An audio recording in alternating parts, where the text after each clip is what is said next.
दोस्तों, आज इस वीडियो के माध्यम से हम आपको भगवान श्री कृष्ण द्वारा प्रेरक उद्धरण के बारे में जानकारी प्रदान करेंगे। श्री कृष्ण को भगवान विष्णु के 8वें अवतार के रूप में जाना जाता है।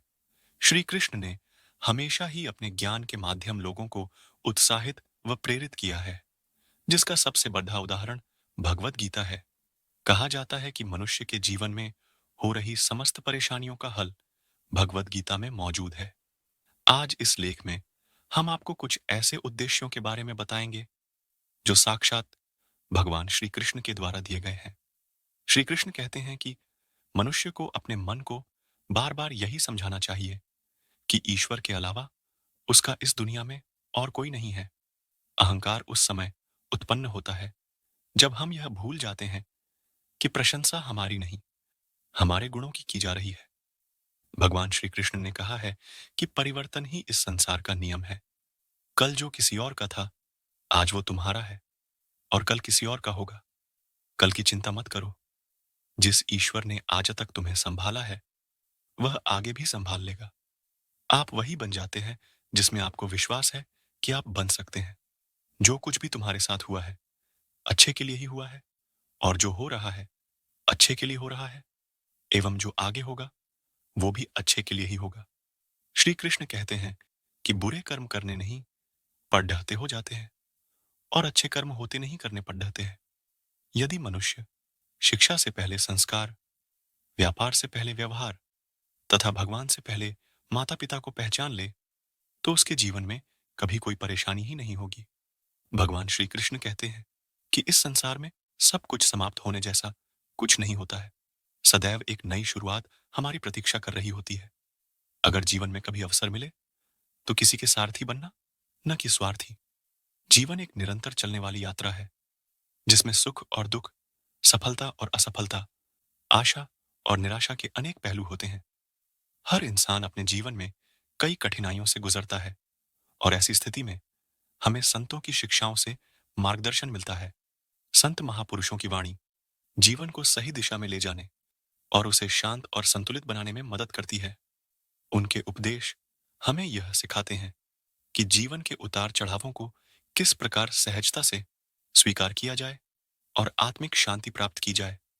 आइए संतों की कुछ ऐसी ही महत्वपूर्ण बातों पर नजर डालते हैं जो जीवन के हर संकट में हमें संभालने का काम करती हैं।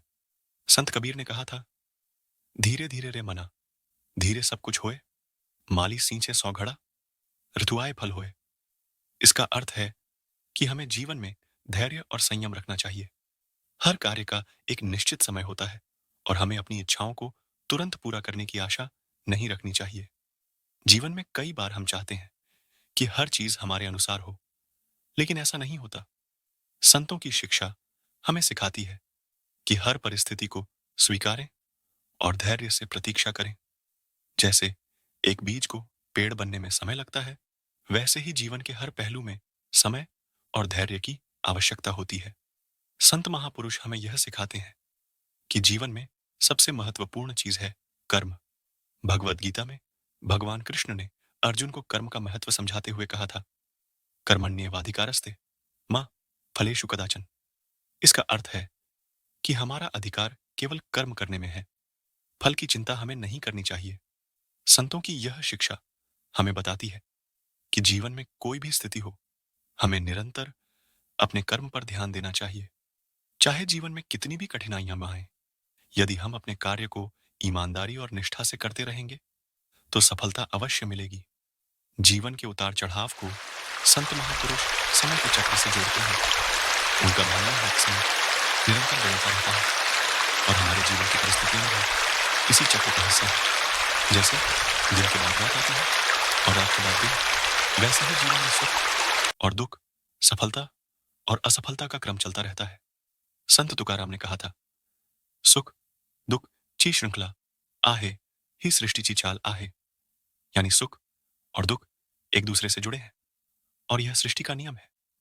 इस प्रकार हमें जीवन के दुखद पहलुओं से घबराने के बजाय यह समझना चाहिए कि यह भी एक अस्थायी स्थिति है, और समय के साथ यह भी बदल जाएगी। संतों की एक अन्य महत्वपूर्ण शिक्षा है माया और मोह से मुक्ति पाना।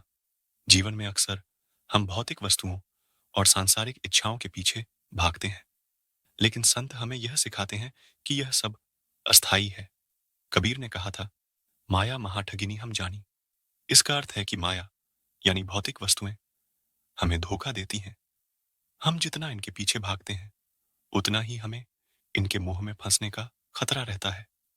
संतों का उपदेश है कि हमें माया के मोह से मुक्त होकर आत्मिक शांति की ओर बढ़ना चाहिए।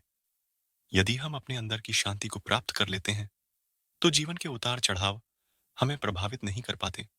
संत महापुरुष अहंकार को जीवन के सभी दुखों का मूल कारण मानते हैं।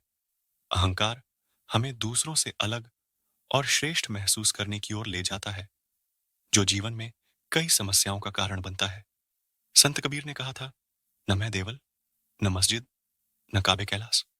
कबीर ठहरा खुद में, जब न मिटी विश्वास। यह बात स्पष्ट करती है कि हमें अपने अंदर के अहंकार को समाप्त कर आत्मिक सत्य को पहचानना चाहिए। अहंकार का त्याग हमें जीवन के हर उतार चढ़ाव में स्थिर रहने में मदद करता है। जब हम अहंकार से मुक्त होते हैं, तो हमें जीवन की कठिनाइयां भी छोटी लगने लगती हैं और हम अपने वास्तविक स्वरूप को पहचान पाते हैं।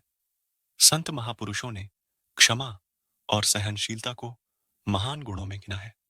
जब हम दूसरों की गलतियों को क्षमा कर देते हैं, तो हम खुद को हल्का और मुक्त महसूस करते हैं। संतों का मानना है कि क्षमा का गुण जीवन को शांत और सुखमय बनाता है। जब हम दूसरों को क्षमा करते हैं, तो हमारे अंदर का क्रोध और द्वेष समाप्त हो जाता है। इसी प्रकार सहनशीलता हमें कठिन परिस्थितियों में स्थिर रहने की शक्ति प्रदान करती है। संत तुलसीदास ने कहा था, तुलसी मीठे वचन ते सुख उपजत चहूं और, यानी मीठे और क्षमाशील वचनों से हर तरफ सुख और शांति फैलती है। जीवन में कई बार हमें दूसरों की गलतियों को नजरअंदाज कर आगे बढ़ना चाहिए।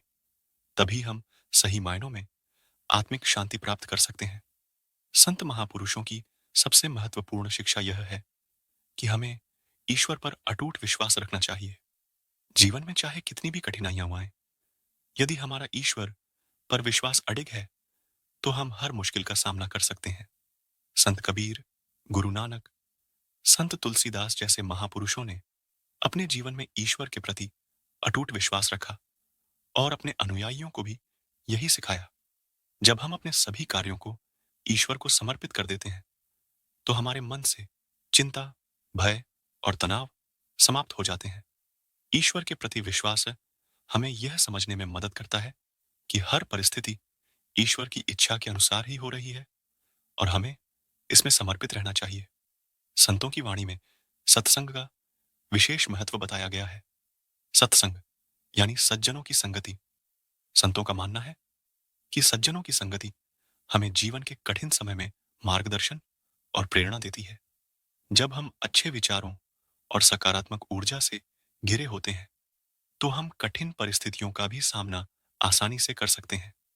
संतों की संगति में रहने से हमारे मन के विकार समाप्त होते हैं और आत्मिक शांति की अनुभूति होती है। गुरु नानक देव जी ने कहा था, सत्संगत में रहकर ही आत्मा को मुक्ति मिलती है। इसलिए जीवन के उतार चढ़ाव के समय में हमें सज्जनों और संतों की संगति को महत्व देना चाहिए। संत महापुरुषों ने जीवन के हर पल को ध्यान और साधना में लगाने की सलाह दी है। ध्यान हमें हमारे अंदर की शांति से जोड़ता है और साधना हमारे मन को स्थिर बनाती है। जीवन की कठिन परिस्थितियों में जब हम ध्यान और साधना का अभ्यास करते हैं, तो हम अपनी भावनाओं को नियंत्रित कर पाते हैं और संतुलित जीवन जी सकते हैं। संतों का मानना है कि ध्यान और साधना के माध्यम से हम अपने अंदर की शक्ति को पहचान सकते हैं, जो हमें जीवन के हर उतार चढ़ाव में स्थिर बनाए रखती है। संत महापुरुषों ने हमेशा संतोष को जीवन का सबसे बड़ा धन माना है। संतोष का अर्थ है जो कुछ हमारे पास है उसे स्वीकार करना और उसमें खुश रहना। जीवन में कई बार हमारी इच्छाएं हमें असंतोष की ओर ले जाती हैं, जिससे हम मानसिक तनाव और दुख का अनुभव करते हैं। लेकिन यदि हम संतोष का भाव रखते हैं, तो जीवन के हर उतार चढ़ाव में भी हम खुश और शांत रह सकते हैं। संत तुकाराम ने कहा था, संतोष ही सबसे बड़ी संपत्ति है। यह शिक्षा हमें जीवन में संतुलन बनाए रखने की दिशा में प्रेरित करती है। संत महापुरुषों की शिक्षाएं हमें यह सिखाती हैं कि जीवन के उतार चढ़ाव एक स्वाभाविक प्रक्रिया है, जिन्हें हमें धैर्य, संयम और आत्मविश्वास के साथ स्वीकार करना चाहिए।